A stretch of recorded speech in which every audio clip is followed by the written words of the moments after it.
राधे राधे दोस्तों। कैसे हैं आप सब। आज की कहानी है माता रानी। आज मेरी बिटिया मुसीबत में है।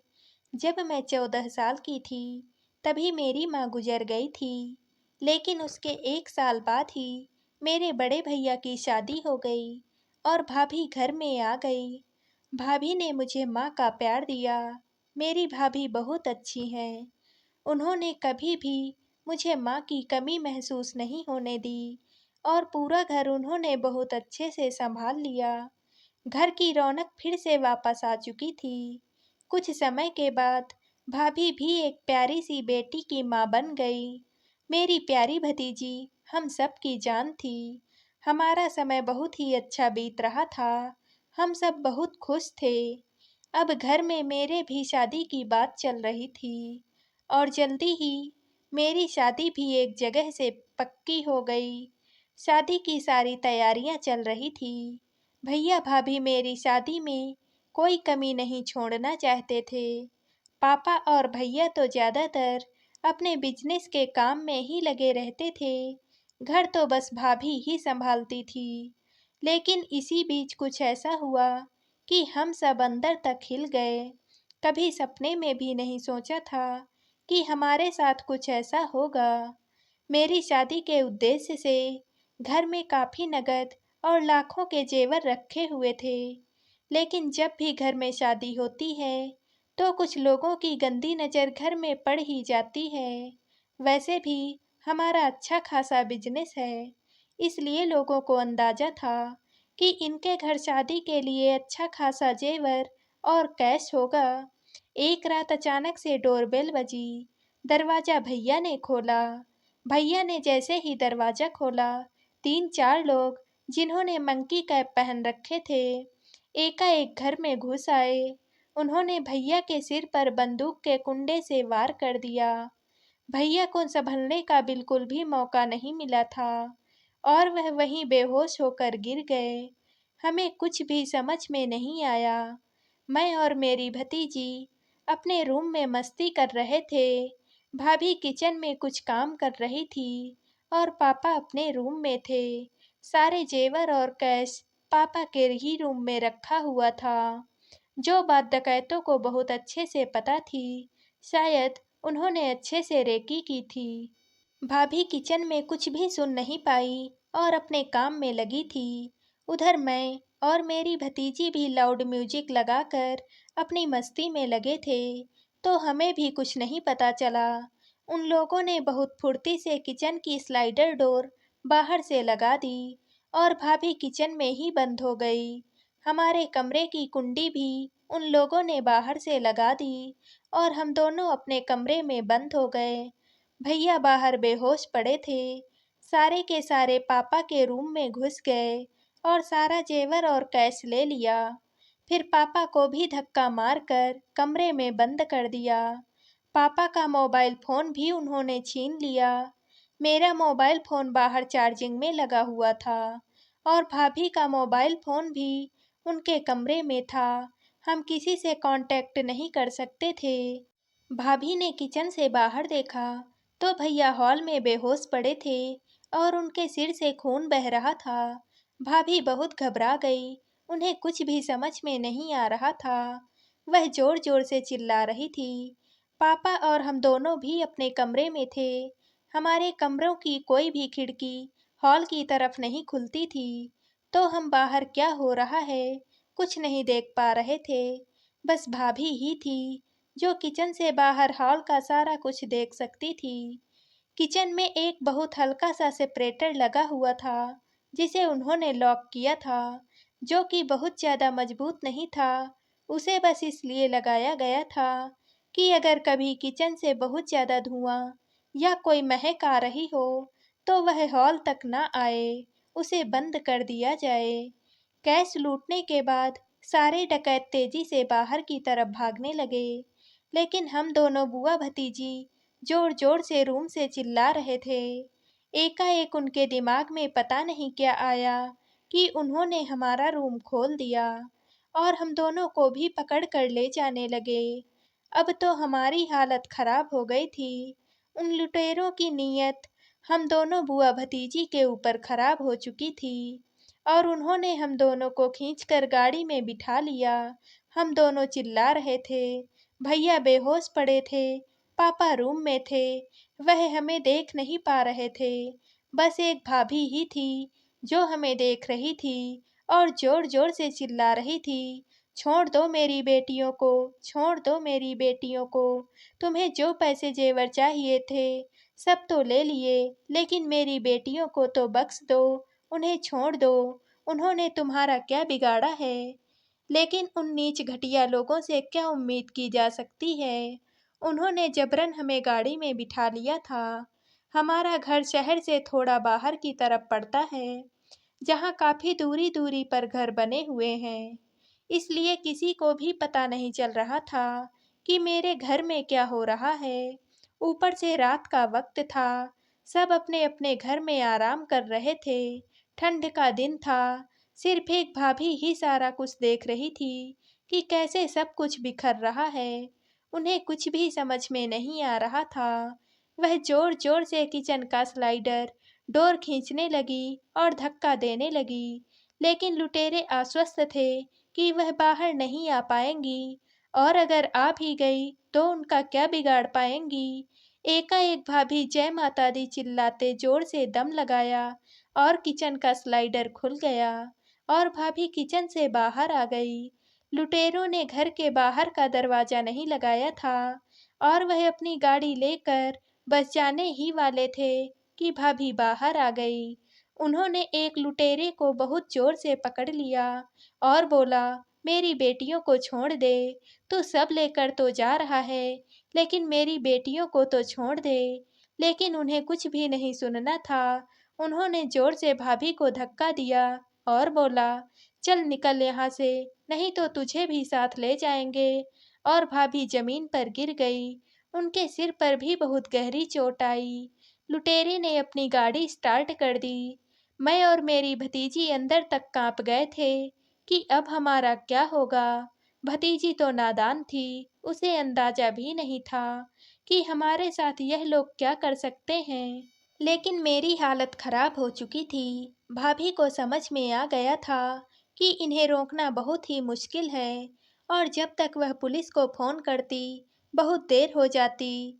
भाभी ने पूरे दिल से माता रानी को आवाज़ दी और बोला, माता रानी, आज तक जब से होश संभाला है, आपकी पूजा की है, आपको सच्चे दिल से पुकारा है।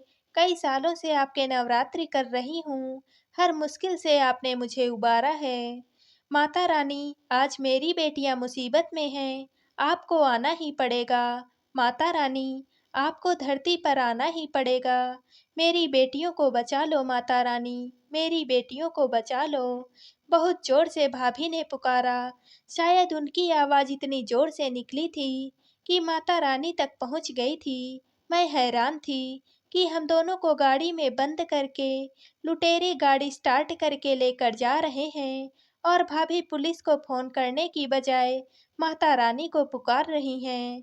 शायद भाभी को समझ में आ गया था कि इस वक्त माता रानी ही हमारी मदद कर सकती हैं और भाभी की पुकार सुनकर माता रानी को सच में धरती पर आना पड़ा। लुटेरों ने गाड़ी आगे बढ़ा दी थी कि एकाएक भाभी खड़ी हो गई, एक अजीब सी शक्ति के साथ। उनके चेहरे पर एक अजीब सी रौनक थी, अजीब सी चमक थी, एक अजीब सी रोशनी निकल रही थी भाभी के चेहरे से। मुझे कुछ भी समझ में नहीं आ रहा था, पर मन में सुकून हो गया था कि अब हमारा कोई कुछ भी नहीं बिगाड़ सकता।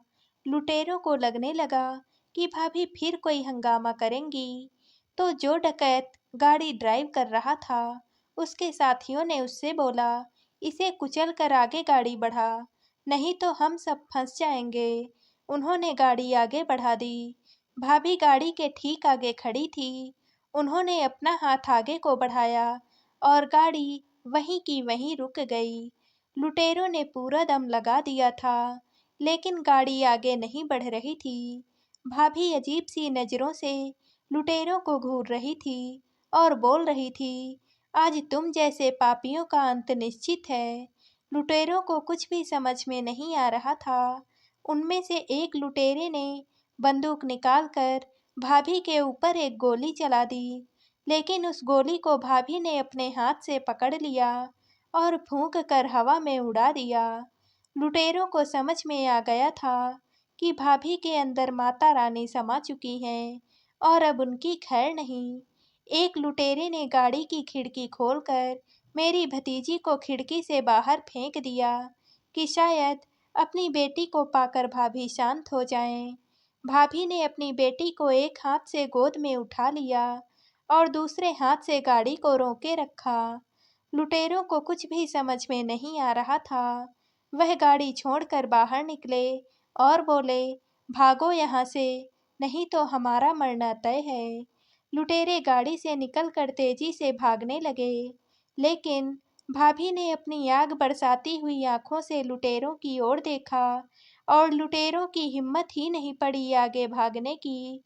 वह सारे के सारे वहीं जड़ हो गए थे। चारों लुटेरों को किसी अनजान शक्ति ने रोक रखा था। पता नहीं कौन सी शक्ति आ गई थी भाभी के अंदर।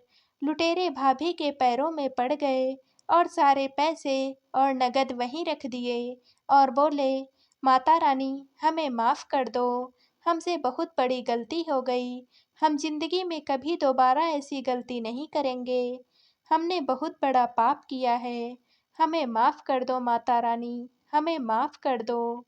भाभी की बेटी जोर जोर से चिल्ला रही थी, मम्मी मम्मी आपको क्या हो गया है मम्मी। तब तक मैं भी गाड़ी से बाहर आ गई थी। मैं भी भाभी को जोर जोर से हिलाने लगी, भाभी माँ होश में आओ, आपको क्या हो गया, भाभी माँ होश में आओ। भाभी मेरी और अपनी बेटी की तरफ से प्यार भरी नजरों से देखे जा रही थी। उनका ध्यान अब लुटेरों पर बिल्कुल भी नहीं था। लुटेरे इसका फायदा उठाकर वहां से भागने लगे और मेरी भाभी माँ कभी मुझे और कभी अपनी बेटी को देख रही थी। मुझे कुछ भी समझ में नहीं आ रहा था। मैं भाभी को होश में कैसे लाऊं? मैंने बहुत जोर से बोला, माँ माँ आपकी बेटी ठीक है माँ, आपकी दोनों बेटियां लुटेरों के चंगुल से निकल गई हैं माँ, आपने उन्हें बचा लिया है माँ, देखिए हम आपके सामने खड़े हैं, हम बिल्कुल सही सलामत हैं माँ। कहकर मैं भाभी को हिलाती रही कि एकाएक भाभी बेहोश होकर गिर पड़ी। मैंने जल्दी से अपनी भतीजी को बोला, घर से पानी लेकर आ, और वह दौड़कर घर से पानी लेकर आई। मैंने भाभी के ऊपर पानी डाला। भाभी होश में आई और हम दोनों को सीने से लगाकर रोने लगी और बोली, तुम दोनों ठीक हो, तुम दोनों बच गए, वह लोग भाग गए। मैंने बोला, हाँ भाभी, हम सब ठीक हैं। तब तक भैया भी होश में आ चुके थे। उन्होंने पापा के रूम का दरवाजा खोल दिया था। पापा और भैया भी बाहर आ चुके थे। किसी को कुछ भी समझ में नहीं आ रहा था कि क्या हुआ है और लुटेरे कैसे भाग गए, लेकिन मैंने और मेरी भतीजी ने जो देखा था उसे हम जिंदगी भर नहीं भूल सकते थे। भाभी को खुद नहीं पता था कि उनके अंदर माता रानी समा गई थी अपनी बेटियों को बचाने के लिए। थोड़ी देर में जब हम सब थोड़ा सामान्य हुए तो मैंने घर में सबको सारी घटना बताई, लेकिन हमारी बातों पर पापा और भैया, यहाँ तक कि भाभी को खुद भी बिल्कुल यकीन नहीं हो रहा था कि ऐसा भी कुछ हो सकता है।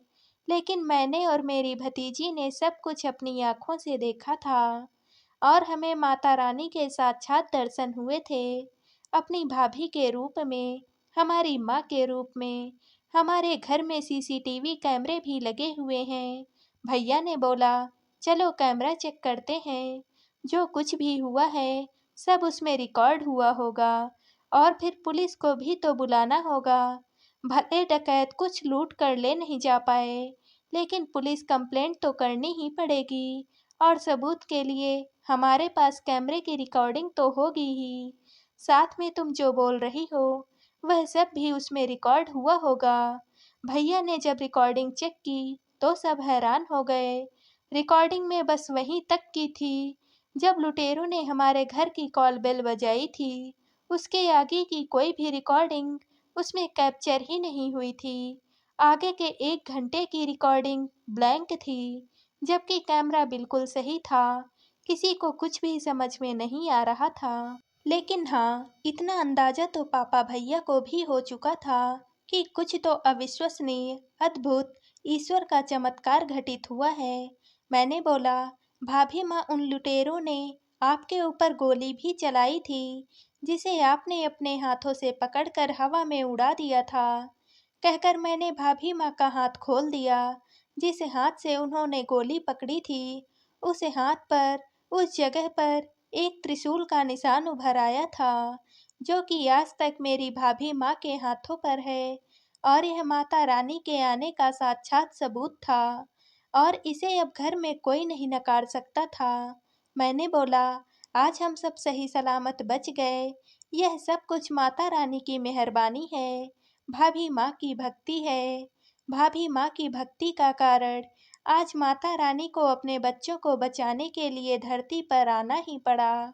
हम सब ने जाकर माता रानी का दिया लगाया और उनसे प्रार्थना की, अपनी रक्षा कृपा का हाथ सदैव हमारे ऊपर ऐसे ही बनाए रखें। आज मेरी समझ में आ चुका था कि एक माँ अपने बच्चों के लिए कुछ भी कर सकती है। अपनी पुकार से एक माँ ईश्वर तक को धरती पर बुला सकती है, और एक माँ की पुकार ईश्वर कभी भी खाली नहीं जाने दे सकते। दोस्तों, अगर आप सबको ये कहानी अच्छी लगी हो तो कमेंट में जय माता दी लिखना ना भूलिएगा। अगर आप इस चैनल पर नए हैं और अब तक चैनल को सब्सक्राइब नहीं किया है तो चैनल को सब्सक्राइब कर लीजिएगा और वीडियो को लाइक व शेयर कीजिएगा। कल मिलते हैं एक और नई कहानी के साथ। आप सभी का बहुत बहुत धन्यवाद। जय माता दी।